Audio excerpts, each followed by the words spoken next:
As the sad news of the COVID-19 pandemic continues to fill the media, I once again want to reach out to you and your families and offer some words of comfort from all who collaborate with me in the Archdiocese. For generations, the influenza pandemic of 1918 was merely an event in our history books, something that happened during a world war, a time when people lived very different lives and modern medicine had not yet been invented.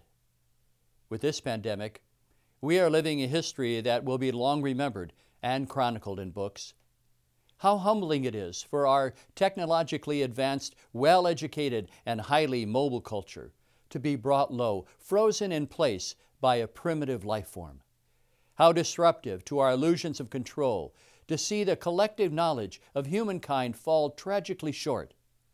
What can we, as a church, offer to those making decisions that affect millions? What can we say to each family, each individual in these days about the hard choices and sometimes cruel life experiences facing them? What will we want history to remember about us and how the church aided in this crisis?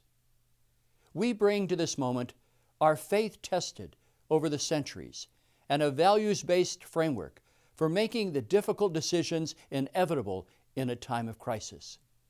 Firmly grounded in a reverence for all human life, we stand ready to assist and support the nation's leaders, urging them to act swiftly and without self-interest or self-regard to equip and safeguard our heroic healthcare workers. And we offer our prayers for those who stand at the bedside of the sick, often imperiling themselves. We offer with great respect our solidarity with those charged with maintaining the peace and keeping the lifelines of food, mail delivery, social services, food production, and other essential community functions open. We offer our support to those schooling our children and keeping them focused on their studies under stressful conditions.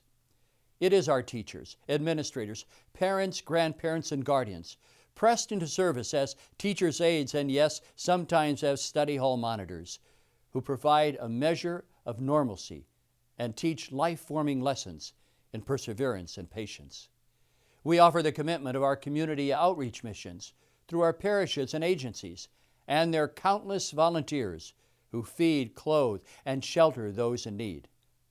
As Pope Francis urged, let us make our closeness felt to those who are alone and to those who are most stricken. And we offer deep condolences to those who suffer both the loss of loved ones and the added heartbreak of being deprived of healing rituals and the comfort of friends. With our fervent prayers, we commend the dead to the merciful embrace of God, whose love is everlasting. As a church, we are fundamentally a humble instrument for God's grace and God's message of hope and love to all people. Most assuredly, we are saddened that this crisis is depriving us of the usual means of grace we treasure in the Mass and the sacraments. But let us not forget that Christians, even in recent times, have been deprived of the sacraments, something many of us with family heritages in Eastern Europe know only too well. While their situation was imposed, ours comes by choice, made out of love of neighbor and a commitment to human solidarity. Yet those who suffered under oppression have much to teach us as they turned their suffering into an act of worship and found new hope as they deepened their trust in the Lord. Already we see signs of hope.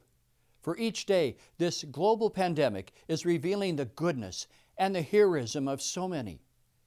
While our bodies are vulnerable, our spirits are resilient. And I am confident that we will come through these days with a clear vision of what is important in our lives. How it shapes our future is in our hands. May the choices we make today inspire tomorrow's generations as they read about these days in their history books, about how we acted in the best interest of the common good and in keeping with the Lord's bidding that we love one another.